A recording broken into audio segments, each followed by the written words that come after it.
military has said, viewers, that it detected the launch of missiles from Iran a short while ago, and air defense systems are operating to intercept the threat. The military said that warning messages have been sent to members of the public via mobile phones. An alert was issued: enter protected spaces upon receiving the alert and remain in them until a new announcement. Exit from the protected space will be permitted only after receiving an explicit directive. Air raid sirens have sounded across Tel Aviv and in several West Bank settlements this morning amid reports of missile launches detected from Iran. Israeli media channels confirmed that sirens were activated in central Israel, including Greater Tel Aviv, following the detection of incoming ballistic missiles. Explosions have been reported in the area as air defense systems, including interceptions, respond to the threat. And Mr. Arvind Singh Tejawat, what would you like to say on this? Thank you very much, Ms. Kohli. The few days back, I was speaking to some of the academicians in Tel Aviv, and when I spoken about the current situation over there, then the people, they informed that they are really having a good system of sirens and bunkers. So in a short short period of the time, the Israeli citizens are being informed, and then after they act accordingly. So I suppose they are really having a good defense system. But if someone is being affected by the missile attack, then basically it's because of the carelessness. So they really do have a good defense system. But contrary, if we speak about Iran, then probably they are not having that as much speedy information system, and they are not having that security system what Israel is having at this moment.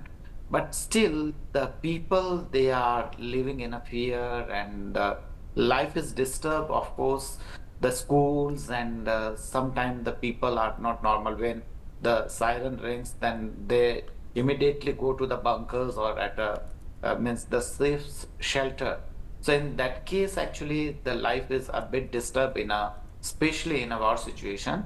So the people are disturbed already, and even the lots of the Israeli people are not convinced enough to go in a war with the Iran, because the people, they believe that since the Benjamin Netanyahu is means facing a too much the probably 4 to 5 corruption cases, and that's the reason.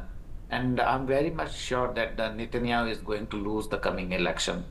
So I think that when we are thinking about the present scenario there in Israel, the political scenario in Israel, then we need to take care of these issues also. Over to you, Ms. Vaishali. Right. Right, Mr. Tejawat, I'll come back to you. Now, as per sources, amid the escalating conflict in West Asia. All right, viewers, so this is the latest that we're getting you. Now, amid the sources is what we're talking about, really. And now, I want to get in a statement of, I want to talk to you, Major General Sehgal, about the fact that, this whole situation where Trump is, of course, back to blaming Netanyahu for everything. He's, of course, made a statement. Trump has said that he told Netanyahu to not repeat Iranian gas fields attacks. What do you have to say for that? And then I'll come back to what I was discussing.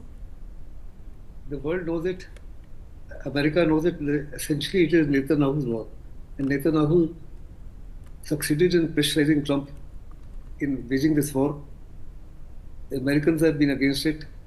The Trump's advisors have been against it. Despite the advice being given to him, some or the other, Trump was convinced that a joint attack by Israel and America would possibly result in a regime change, and then a pro-democratic government will come into being, would be possibly Israel and America friendly, and it will be the end of the nuclear threat and death to America and death to Israel for all times to come. Unfortunately, that has not happened. America had categorically warned and cautioned Israel not to attack the refineries in Iran. because that gave an opportunity to Iran to do huge damage to refineries and oil installations and gas pipelines, etc., in the Gulf countries. But Israel is very clear as to what is its aim. The aim is to make sure that threat to Israel ceases for times to come, and the threat to Israel will only cease if all their resources, possible resources of money, are curtailed. And Iran's biggest source of revenue is oil and gas, and they've been deliberately ignoring what Trump has been saying and attacking the gas and oil installations. And as a consequence of that, Iran took the opportunity of weaponizing the energy, and that's exactly what has happened today.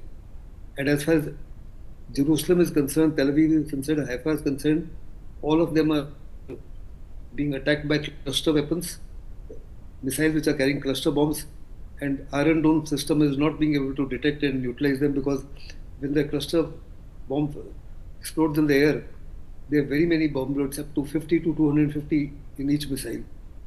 The entire air defense system, which is Iron Dome, gets overwhelmed and saturated.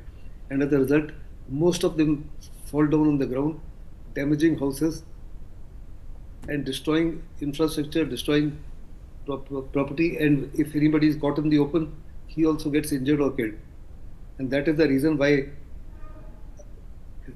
the Israelis all the time, most of the time, are in underground shelters and underground bunkers, as stated by Arvind. Well, that's a fact that they were preparing for a thing like this for a number of years. But all that notwithstanding, I think America has done a huge, grievous mistake. Earlier, the world was paying a very heavy price for Trump's tariffs. Now they are once again paying a huge price for Trump's this energy crisis. This is exactly because of Master Donald Trump. Back to you.